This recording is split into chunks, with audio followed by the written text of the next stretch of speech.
Hey everybody, welcome back to another Q&A with Dr. J. Dunn from My Happy Genes.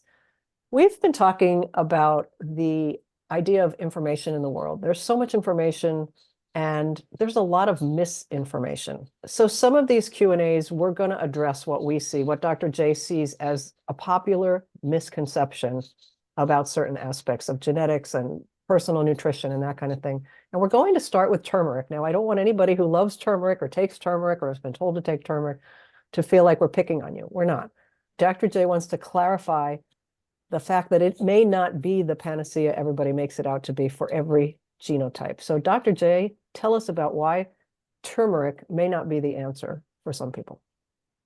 Yeah, it's a good topic and a good question because the concept of one size fits all is, I think, harmful in the long run. Everybody's told, oh, you should take this or you should take this. And it's kind of like confusing and maddening and overwhelming. And so turmeric is interesting because it's everybody's got inflammation. So everybody should take turmeric because it's great at decreasing inflammation. And I'm an herbalist in my training. My teacher was a master herbalist and was one of the most studies herbs on the planet. And he hit it pretty hard when we were going through school.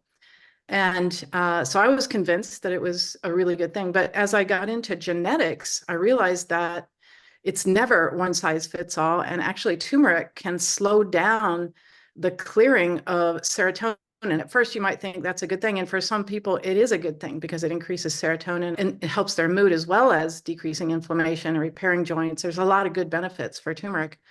But for somebody who already has a genetic variant in their ability to clear serotonin or tryptophan, it can be very detrimental and it can send people completely the wrong way. And so, again, it's back to that biochemical individuality.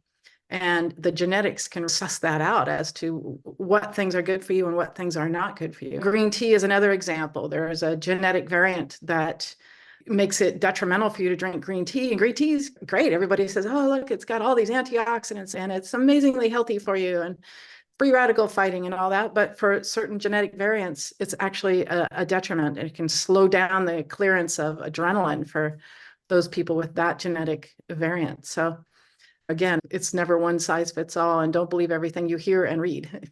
Yeah, for sure. And or that your friends tell you is working for them, or your sister, your mother, Yeah. your brothers. Even though we're genetically alike as a family, we are not genetically identical unless we're an identical twin, right? And in that case, there's still going to be gene variations depending on the lifestyle of each of those individuals.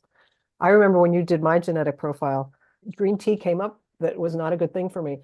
And I really have had a love-hate relationship with green tea most of my life. I don't love it, but I thought, well, I should really be drinking it in the afternoon instead of my regular tea. And then you gave me the all clear. Don't worry about it. You don't have to take that. So sometimes people, it works in your favor to find out that you have a genetic variant that makes this not the ideal supplement for you. I wonder if you could say a little bit more about the clearing of serotonin. I understood what you said about some people want that serotonin to stay on board and not clear as quickly. But what happens when you can't clear it and you need to? That serotonin builds up and it actually can back up a biochemical pathway that can cause irritation, agitation, aggressiveness. You find yourself getting really grouchy and irritable over things. Maybe take a look at that, take the turmeric out of your diet. I love Indian food, but I'm one of those people that can't clear that pathway correctly. And so I notice that I get very grouchy after I have curry.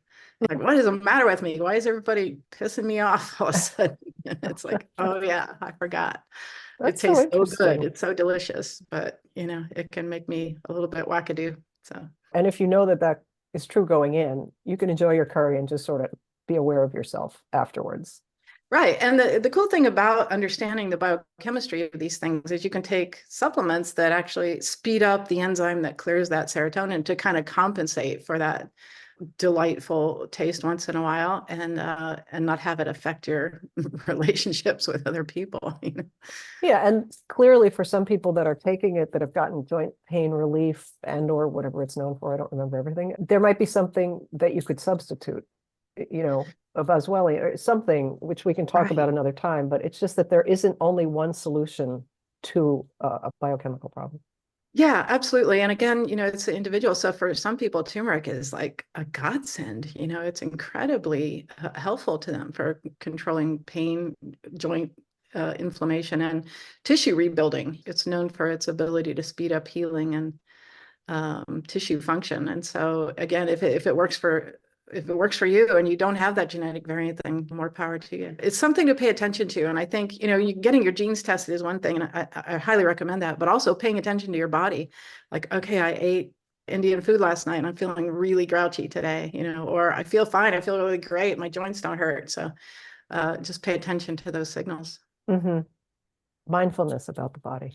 Mind- And I have to say to the listeners, you mentioned the word enzymes, and that is the subject of one of our upcoming Q&As. So if you're interested in enzymes, what they do and how they function in the body, stay tuned to our YouTube channel at My Happy Genes, where you can always find these Q&As, and head over to myhappygenes.com if you haven't already learned more about the company. You can buy your own test kit there and get the reports on your diet and lifestyle gene variation so that you know what works for your body and what doesn't. Thanks, And we'll, TC. yeah, sure. We'll be back with another Q&A.